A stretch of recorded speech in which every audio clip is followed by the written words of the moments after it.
Baik, sebelumnya Assalamualaikum warahmatullahi wabarakatuh. Ketemu lagi ya dengan saya Eriono Budi Wijoyo, Sarjana Keperawatan Nurse, Magister Keperawatan, Spesialis Keperawatan Jiwa. Baik, di sini kita akan melanjutkan untuk latihan ataupun tutorial pembuatan proposal ataupun tugas akhir, skripsi, kemudian tesis, kemudian hibah dan lain sebagainya ya. Sebelumnya sudah kita bahas tentang latar belakang, kemudian rumusan masalah, kemudian tujuan penelitian, dan saat ini kita akan lanjut kepada manfaat penelitian. Jadi pada susunan proposal, terutama pada bab 1, itu akan ada manfaat penelitian. Jadi manfaat penelitian ini apa? Kita akan bahas di dalam pertemuan pada siang hari ini. Oke, kita akan lihat terlebih dahulu. Kan saya share screen penjelasan terkait dengan manfaat penelitian. Ya, kita tunggu sejenak ya. Oke, baik. Kalau nanti yang mendengarkan video ini ya, ada yang ingin bertanya dan lain sebagainya, bisa tanyakan pada kolom komentar. Jangan lupa subscribe juga. Kemudian apabila perlu konsultasi dan lain sebagainya, bisa DM ke akun sosmed saya ya, ataupun nanti bisa japri via WhatsApp seperti itu. Saya rasa nanti akan saya tuliskan nomor WhatsApp saya pada deskripsi video ini. Baik, kita langsung saja ya. Saya rasa sudah muncul ya untuk whiteboard-nya. Baik, di bab 1, bab 1 itu akan terdiri dari latar belakang. Kita sudah belajar terkait dengan pembuatan latar belakang ya, kerangkanya.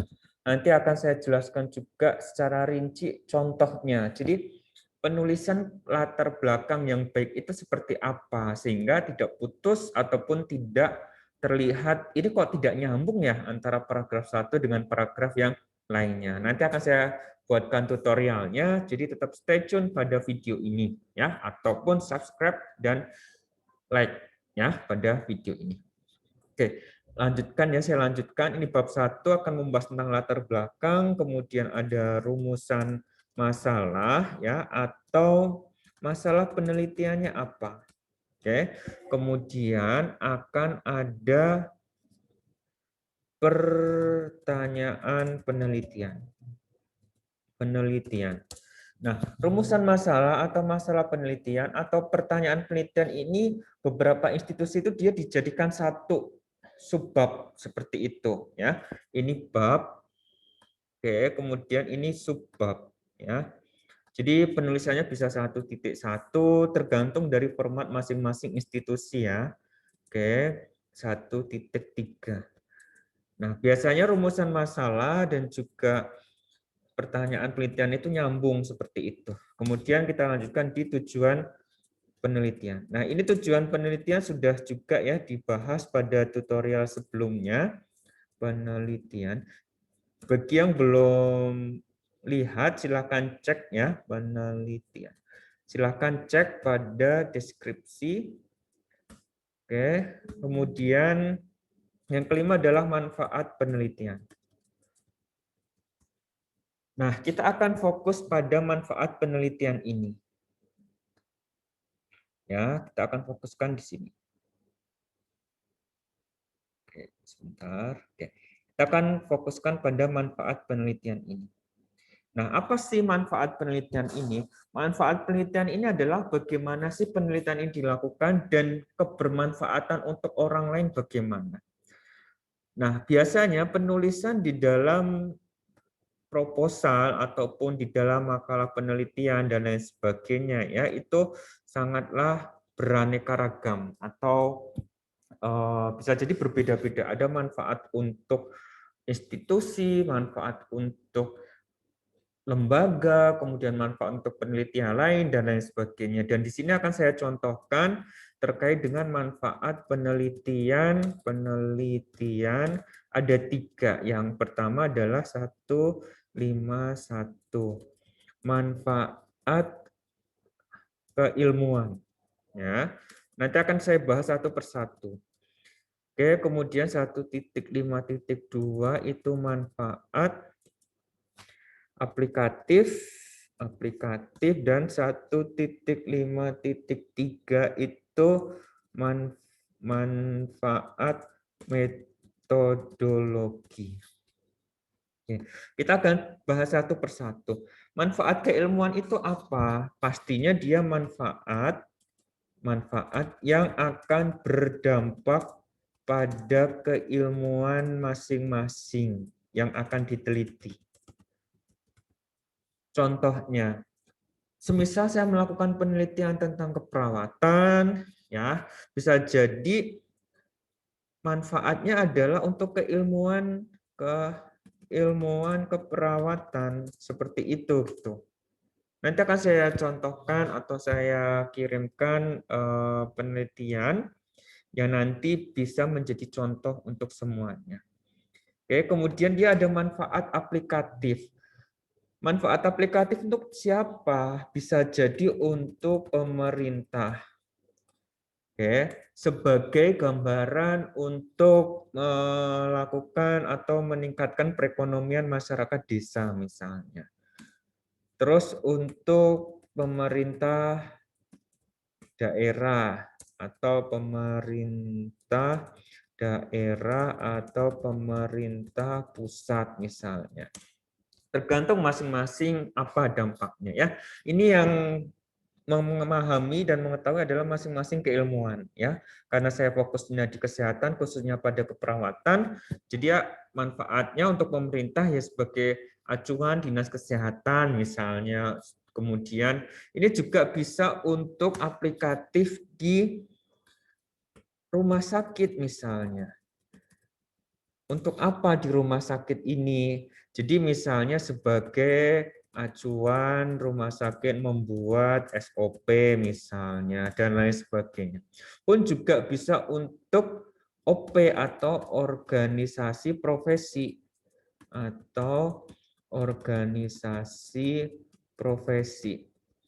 Untuk apa misalnya? Kalau di keperawatan ya mah PPNI, misalkan kedokteran ID dan lain sebagainya ya.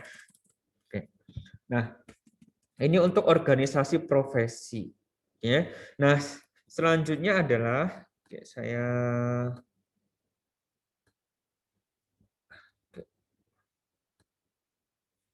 sorry.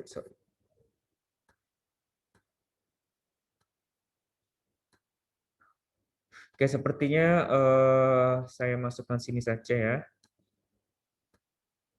Oke. Nah, selanjutnya adalah manfaat metodologi. Saya tuliskan di sini.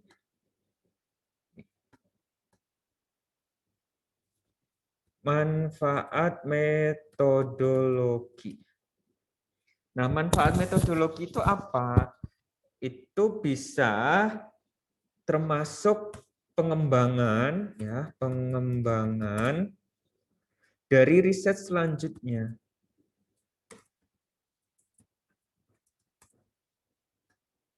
Oke. Oh, saya ulangi ya. Manfaat metodologi. Oke, jadi manfaat metodologi itu bisa jadi untuk pengembangan riset selanjutnya ataupun sebagai bahan rujukan riset selanjutnya. Jadi bisa dikembangkan riset selanjutnya. Pengembangan riset selanjutnya itu seperti apa? Jadi penelitian yang kita lakukan itu bisa berdampak pada riset-riset yang lebih bagus, riset-riset yang lebih kuat. Misalnya pada penelitian kualitatif, dia menjadi dasar saja bahwa ada fenomena, ada gap antara realita dengan kenyataannya, sehingga harus bagaimana yang harus kita lakukan ini. Nah, ini sebagai pengembangan riset selanjutnya dan bisa menjadi acuan untuk latar belakang penelitian selanjutnya. Selanjutnya bisa menjadi bahan rujukan untuk riset selanjutnya. Oh, dari penelitian ini ternyata harus dikembangkan metode X, harus dikembangkan metode Y. Nah, itu bisa menjadi dasar dalam penelitian ini untuk dilakukan penelitian yang lebih luas lagi. Cukup jelas ya? Baik, jadi silakan lakukan penulisan manfaat ini. Oke, akan saya contohkan terkait dengan riset yang sudah saya lakukan untuk level tesis ya S2. Tapi saya rasa bisa diaplikasikan pada skripsi atau mungkin bisa dikembangkan untuk level disertasi ataupun untuk hibah yang lainnya. Oke, akan saya share. Baik. Oke, saya rasa sudah terlihat ya. Nah, nih, manfaat penelitian. Ini judulnya adalah persepsi perawat terkait dengan, saya tuliskan sini ya, persepsi perawat terkait PTG atau post PTG atau post traumatic growth ya pada penyintas bencana alam. Oke, ini adalah judul yang saya lakukan. Kemudian penulisan manfaatnya bagaimana? Nah, kalau dilihat dari manfaat penelitian, untuk memberikan gambaran persepsi perawat terkait dengan PTG atau Post Traumatic Growth pasca bencana alam sehingga dapat digunakan dalam mengembangkan program asuhan keperawatan jiwa khususnya pada klien yang mengalami bencana alam atau pada penyintas. Nah, ini cukup jelas keilmuannya adalah untuk keperawatan, khususnya keperawatan jiwa di area bencana. Jadi ada gambaran persepsi karena ini kualitatif, jadi persepsi perawat. Ya, manfaat keilmuan yang lain misalnya judulnya adalah hubungan X dengan Y berarti adalah untuk memberikan gambaran hubungan antara variabel independen dengan variabel dependen di mana. Seperti itu ya. Nanti bisa dikembangkan ataupun diaplikasikan lebih jauh lagi. Nah, selanjutnya kemanfaat aplikatif seperti yang tadi saya sampaikan bisa diberikan atau dirujukan kepada pemerintah ataupun organisasi profesi. Nih, contohnya. Hasil penelitian dapat menjadi rujukan pemerintah dan organisasi profesi dalam mempersiapkan perawat yang ditugaskan ke daerah bencana alam. Ya, jadi sebagai rujukan di sana. Oke, kemudian juga bisa menjadi sumber informasi bagi perawat untuk memahami dampak positif dari suatu bencana alam. Atau bisa jadi untuk rumah sakit menjadi bahan rujukan untuk pembuatan SOP yang tepat. Atau SOP apa judulnya ya? SOP pada perawatan luka misalnya, SOP pada pemberian obat misalnya, tergantung dari judul yang semuanya dituliskan di sini ya. Selanjutnya untuk menjadi gambaran yang dapat dikembangkan khususnya perawat jiwa dalam memfasilitasi tercapainya atau tercapainya post traumatic growth atau PTG. Ya, ini cukup jelas ya untuk menjadi sumber informasi. Jadi nanti dikembangkan manfaat ini dikembangkan dari tujuan penelitian yang akan dilakukan oleh peneliti, oleh semuanya ya apa namanya yang ada di video ini. Dikembangkannya bisa jadi ke arah mana? Dikembangkannya ya ke arah tujuan yang jelas tadi, mau penelitian kuanti atau mau penelitian kualitatif itu tidak menjadi masalah. Yang penting adalah tujuannya itu tercapai. Oke, cukup jelas sampai di sini? Nanti bisa chat ya di kolom komentar apabila ada hal-hal yang tidak diketahui. Ya. Nah, selanjutnya adalah manfaat metodologi. Manfaat metodologi itu adalah untuk pengembangan lebih lanjut riset keperawatan jiwa khususnya area ini. Jadi ini akan dikembangkan lebih lanjut riset keperawatan ataupun riset yang lainnya. Ya. Oke, selanjutnya bisa untuk menjadi salah satu bahan rujukan bagi peneliti Selanjutnya pada area keperawatan jiwa, khususnya pada pengembangan penelitian kualitatif. Ini pada pengembangan kualitatif. Nanti misalnya pada kuanti ya, untuk menjadi salah satu bahan rujukan bagi penelitian selanjutnya terkait atau pada area keperawatan jiwa atau pada area kesehatan atau pada area yang lainnya untuk pengembangan penelitian kuantitatif yang lainnya, ya. Seperti itu. Oke. Baik. Saya rasa cukup untuk manfaat metodologi. Semoga bermanfaat untuk video ini. Jangan lupa subscribe, like, komen, dan juga share kepada teman-teman yang sedang melakukan penelitian. Ya, sukses untuk semuanya. Semoga diperlancar. Kita akan lanjut pada video selanjutnya tentang metodologi, tentang tinjauan pustaka, yaitu di bab 2. Apa saja yang harus kita tuliskan pada bab 2? Nanti kita akan belajar lebih detail di video selanjutnya. See you.